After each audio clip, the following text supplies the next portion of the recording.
Hello everyone, welcome back to my channel. आज हम करने वाले हैं एनिमल किंगडम का नेक्स्ट टॉपिक। तो स्टार्ट करते हैं आज का टॉपिक।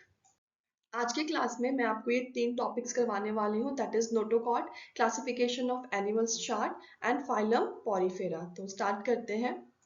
सबसे पहले कर लेते हैं नोटोकॉर्ड।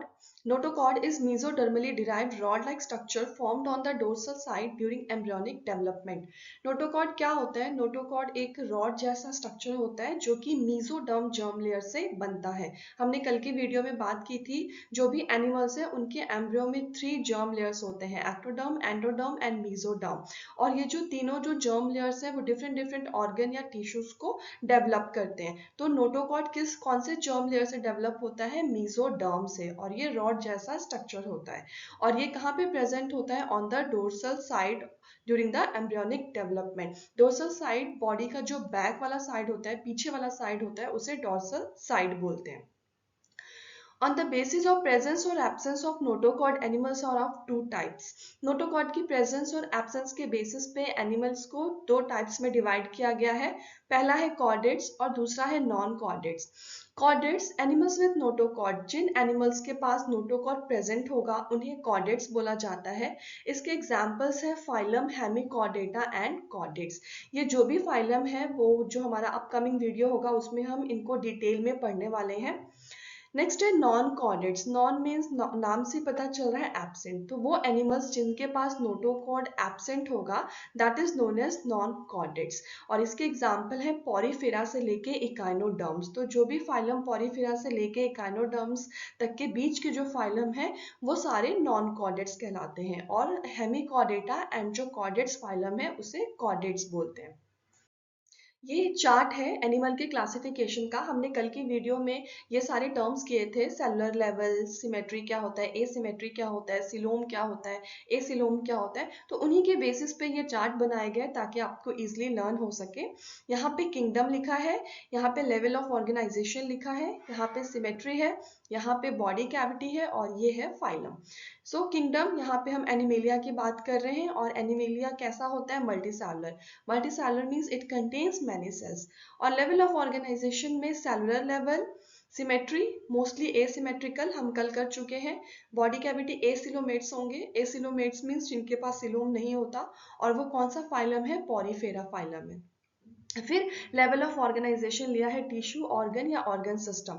वहां पे 2 सिमेट्री है, रेडियल और बायलेटरल। फिर बॉडी कैविटी में आता है एसिलोमेट, उसमें 2 फाइलम्स आते हैं, सिलेंट्रेटा एंड टीनोफोरा। सी यहाँ पे साइलेंट होता है, सिलेंट्रेटा को निडेरिया भी बोलते हैं। और बायलेटरल सिमेट्री में यहाँ पे फिर 3 डिविजन्स की गई है। विदाउट बॉडी कैविटी, जिनके पास बॉडी कैविटी नहीं होता, विथ फॉल्स सिलोम जो कि सीडोसिलोमेट्स होते हैं, और विथ ट्रू सिलोम। ये सारे टर्म्स हम कल की वीडियो में कर चुके हैं, आप जाके देख सकते हो इन ये टर्म्स क्या होते हैं। So without body cavity platyhelminthes, और with false coelom that is aschelminthes. और बाकी ये जो सारे फाइलम है वो उनके पास ट्रू सिलोम होता है, Annelida, arthropoda, mollusca, echinodermata, hemichordata and chordata. यहाँ पे एक न्यू चीज है, रेडियल। रेडियल सिमेट्री क्या होती है? रेडियल सिमेट्री वो होता है जहां से आप बॉडी को 2 इक्वल हाफ्स में कहीं भी किसी भी एक्सिस से डिवाइड कर सकते हो, किसी भी प्लेन से डिवाइड कर सकते हो। जैसे कि मान लो ये है कोई ऑर्गेनिज्म, तो इसे आप कहीं से भी डिवाइड करो वो इक्वल हाफ्स में डिवाइड हो जाएगा। बस कंडीशन क्या होना चाहिए कि वो जो प्लेन है वो सेंट्रल एक्सिस से पास होना चाहिए। तो आप इसे यहाँ से करो या यहाँ से करो या ऐसे करो या ऐसे करो, किसी भी प्लेन से वो 2 इक्वल हाफ्स में डिवाइड हो जाते हैं। तो ऐसे सिमेट्री को रेडियल सिमेट्री बोला जाता है। यहाँ पे लिखा भी हुआ है, इकाइनोडर्मेटा एग्जिबिट्स रेडियल और bilateral symmetry depending on the stage. तो जो इकाइनोडर्मेटा फाइलम है उसके पास रेडियल सिमेट्री भी होती है और बायलेटरल सिमेट्री भी होती है। डिपेंड करता है कि वो अपनी लाइफ साइकिल के कौन से स्टेज पे है। ये सारी जो चीजें हम डिटेल्स में करेंगे जब हम इन फाइलम्स को 1 बाय 1 करेंगे तब। नेक्स्ट है फाइलम ऑफ एनिमल किंगडम। ये 11 फाइलम है एनिमल किंगडम के। फर्स्ट है पॉरीफेरा, सिलेंट्रेटा। सिलेंट्रेटा को निडेरिया भी बोलते हैं, सी साइलेंट होता है यहाँ पे। टीनोफोरा, इसमें भी सी साइलेंट होता है। Platyhelminthes, aschelminthes, annelida, arthropoda, mollusca, echinodermata, hemichordata and chordata. यहाँ मैंने इन फाइलम के फर्स्ट वर्ड लिखे हैं जिसे आप एज अ ट्रिक लर्न करने के लिए यूज कर सकते हो। ये आपको लर्न होना चाहिए फाइलम एनिमल किंगडम के।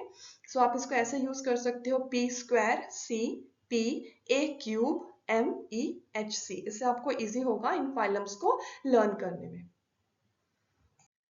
नेक्स्ट है फाइलम पॉरीफेरा। अब हम जितने भी फाइलम है एनिमल किंगडम के उनको डिटेल्स में करेंगे।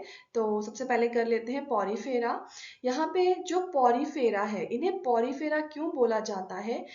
पोर्स, नाम से पता चल रहा है इनकी बॉडी पे छोटे छोटे पोर्स प्रेजेंट होता है, इसलिए इन्हें पॉरीफेरा बोला जाता है।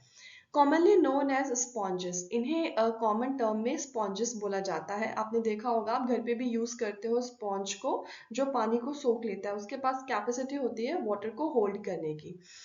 मोस्टली मराइन एनिमल्स, ये जो पॉरीफेरा के जो एनिमल्स होते हैं वो मोस्टली मराइन होते हैं, मीन्स ये सॉल्टी वाटर में रहते हैं, जैसे कि ओशियन हो गया। नेक्स्ट है मोस्टली एसिमेट्रिकल एनिमल्स।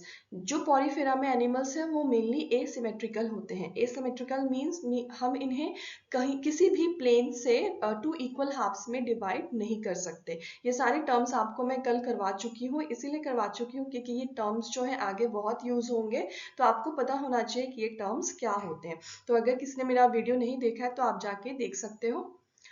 नेक्स्ट है प्रिमिटिव मल्टीसेलुलर एनिमल्स। ये मल्टीसेलुलर एनिमल्स हैं, वो भी कैसे? प्रिमिटिव, प्रिमिटिव मीन्स ओल्ड, बहुत पुराने मल्टीसेलुलर एनिमल्स हैं। नेक्स्ट है सेलुलर लेवल ऑफ ऑर्गेनाइजेशन। इनका जो ऑर्गेनाइजेशन का लेवल है वो सेलुलर है, मीन्स इनमें सेल प्रेजेंट होता है। हैव वाटर ट्रांसपोर्ट सिस्टम और कैनाल सिस्टम, इनके पास वाटर को ट्रांसपोर्ट करने वाला सिस्टम है और उस सिस्टम को कैनाल सिस्टम भी बोलते हैं। नेक्स्ट है body has a central cavity called as spongocoel. Body में सेंटर में एक कैविटी होती है, उस कैविटी को स्पॉन्जोसील बोला जाता है। नेक्स्ट है बॉडी हैज टू पोर्स। इनकी बॉडी पे मेनली टू टाइप्स के पोर्स होते हैं। पहला है ऑस्टिया, दूसरा है ऑस्क्यूलम। ऑस्टिया जो होता है, दे आर माइन्यूट और small pores through which water enters into the body. ये छोटे पोर्स होते हैं जिसके थ्रू वाटर बॉडी के अंदर एंटर करते हैं। नेक्स्ट है osculum, large pores through which water goes out of the body. जो लार्ज पोर्स प्रेजेंट है स्पॉन्जेस की बॉडी पे या पॉरीफेरा की बॉडी पे, उसे ऑस्क्यूलम बोला जाता है। और इसका फंक्शन क्या है? ये पानी को बाहर की तरफ फेंकता है बॉडी से। This pathway of water transport is helpful in food gathering, respiratory exchange and waste removal from the body. ये जो सिस्टम है वाटर को ट्रांसपोर्ट करने का, ये इसका बहुत एक यूजफुल है। सबसे पहला जो यूज है वो है फूड गैदरिंग। फूड को गैदर करने में भी ये स्पॉन्जेस को हेल्प करते हैं। रेस्पिरेटरी एक्सचेंज में भी हेल्प करते हैं। रेस्पिरेटरी एक्सचेंज मीन्स जहाँ पे ऑक्सीजन और कार्बन डाइऑक्साइड गैसेस का एक्सचेंज होता है। And waste removal from the body, और जो बॉडी से वेस्ट का रिमूवल होता है वो भी यही वाटर ट्रांसपोर्ट सिस्टम हेल्प करते हैं। नेक्स्ट है क्वाइनोसाइट्स और collar cells line the spongocoel and canal. There is a cell which is known as choanocytes और उसे कॉलर सेल्स भी बोला जाता है। वो स्पॉन्जोसिल के आसपास प्रेजेंट होते हैं। नेक्स्ट है इंट्रासेलुलर डाइजेशन। अब जो स्पॉन्जेस हैं उनमें डाइजेशन कैसा होता है? इंट्रासेलुलर। इंट्रा मीन्स अंदर। तो टू टाइप्स के डाइजेशन होते हैं, एक होता है इंट्रासेलुलर डाइजेशन और एक होता है extra cellular digestion. Intra means inside and extra means outside. तो इंट्रासेलुलर डाइजेशन में क्या होता है? जो डाइजेशन है वो सेल के अंदर होगा। और एक्स्ट्रा सेलुलर में क्या होता है? जो डाइजेशन है वो सेल के बाहर किसी कैविटी में होगा, जैसे कि ह्यूमन बींग्स में एलिमेंट्री कैनाल होता है, तो वो एक कैविटी है। तो एक्स्ट्रा सेलुलर में कैविटी में डाइजेशन होता है और इंट्रासेलुलर में सेल के अंदर होता है। तो जो ये पॉरीफेरा है उनमें डाइजेशन कैसा होता है? इंट्रासेलुलर, मींस इनका डाइजेशन सेल के अंदर होगा। ये मैंने इमेज लगाई है यहाँ पे आपको समझाने के लिए। सो पॉरीफेरा में ये जो अंदर आप कैविटी देख रहे हो इसे स्पॉन्जोसील बोला जाता है और ये यहाँ पे प्रेजेंट होते हैं ऑस्क्यूलम। ऑस्क्यूलम जो लार्ज पोर्स होते हैं जो पानी को बाहर की तरफ फेंकते हैं बॉडी से, और ये ऑस्टिया होते हैं जो छोटे छोटे पोर्स होते हैं, उन्हें ऑस्टिया बोला जाता है। यहाँ से वाटर अंदर जाता है, या आपने डायरेक्शन देख रहे होंगे एरो का, यहाँ से वाटर अंदर जा रहा है। और ये होते हैं क्वेनोसाइट्स। क्वेनोसाइट्स ये जो स्पॉन्जोसिल्स है उनके आसपास मींस बॉर्डर्स पे ये क्वेनोसाइट्स या कॉलर सेल्स प्रेजेंट होते हैं।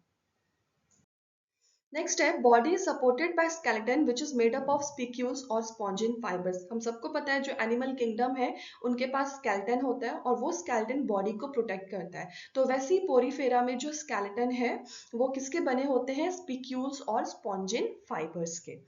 Next, they are hermaphrodite animals. Sexes are not separate. Eggs and sperms are produced by same individual. जो पोरीफेरा है वो hermaphrodite animals होते हैं। hermaphrodite means जिनमें दोनों सेक्स ऑर्गन्स मेल और फीमेल एक ही इंडिविजुअल में प्रेजेंट होते हैं, उन्हें hermaphrodite animals बोला जाता है। तो जो एग है और स्पर्म है वो भी, जो दोनों गैमेट्स हैं वो एक ही इंडिविजुअल में फॉर्म होगा। नेक्स्ट है sponges reproduce asexually as well as sexually. Sponges जो है वो सेक्सुअली भी रिप्रोड्यूस कर सकते हैं और एसेक्सुअली भी। एसेक्सुअली बाय फ्रेगमेंटेशन, अगर वो एसेक्सुअली रिप्रोड्यूस कर रहे हैं तो वो कैसे करेंगे, फ्रेगमेंटेशन से। फ्रेगमेंटेशन क्या होता है, जिसमें जो बॉडी पार्ट्स है वो डिफरेंट डिफरेंट पीसेस में डिवाइड हो जाते हैं और फिर वो हर एक पीसेस जो है एक न्यू इंडिविजुअल में ग्रो कर जाता है। नेक्स्ट है सेक्सुअली बाय गैमेट फॉर्मेशन, अगर सेक्सुअली रिप्रोड्यूस करेंगे तो वो गैमेट के फॉर्मेशन, मेल और फीमेल गैमेट का फॉर्मेशन होगा। नेक्स्ट इंटरनल फर्टिलाइजेशन, इनमें फर्टिलाइजेशन कैसा होता है, इंटरनल। फर्टिलाइजेशन क्या होता है, जब male and female gamete fuse होके जाइगोट बनाते हैं उसे फर्टिलाइजेशन बोलते हैं। फर्टिलाइजेशन टू टाइप्स के होते हैं, एक होता है इंटरनल, एक होता है एक्सटर्नल। इंटरनल होता है जिसमें जो मेल और फीमेल गैमेट है उनका फ्यूजन बॉडी के फीमेल बॉडी के अंदर होगा। और एक्सटर्नल फर्टिलाइजेशन क्या होते हैं, जिसमें मेल एंड फीमेल गैमेट का जो फ्यूजन होता है वो बॉडी के बाहर होता है। तो जो स्पॉन्जेस होते हैं उनमें फर्टिलाइजेशन कैसा होता है, इंटरनल, मींस मेल और फीमेल गैमेट जो है वो फीमेल बॉडी के अंदर ही फ्यूज होंगे और जाइगोट बनाएंगे। Next है development is indirect. Young one does not resemble the adult. Such young one is called as larva. जो sponges होते हैं या पोरीफेरा होते हैं उनमें जो डेवलपमेंट होता है, डेवलपमेंट मीन्स छोटे से जो बड़े होते हैं उस स्टेज को डेवलपमेंट बोला जाता है, वो इनडायरेक्ट होता है। इनडायरेक्ट और डायरेक्ट डेवलपमेंट क्या होता है, डायरेक्ट डेवलपमेंट में जो यंग वंस होते हैं, जो बेबी होते हैं वो बिल्कुल एडल्ट जैसे दिखते हैं मॉर्फोलॉजिकली। मॉर्फोलॉजिकली मीन्स उनका जो पूरा आउटर स्ट्रक्चर है यंग वंस का या बेबी का वो बिल्कुल एडल्ट जैसा दिखाई देगा, उसे डायरेक्ट डेवलपमेंट बोलते हैं। और इनडायरेक्ट डेवलपमेंट में क्या होता है, जो भी यंग वन है वो बिल्कुल भी रिजेंबल नहीं करते हैं एडल्ट को, और ये जो यंग वंस होते हैं इनडायरेक्ट डेवलपमेंट में उसे लार्वा बोला जाता है।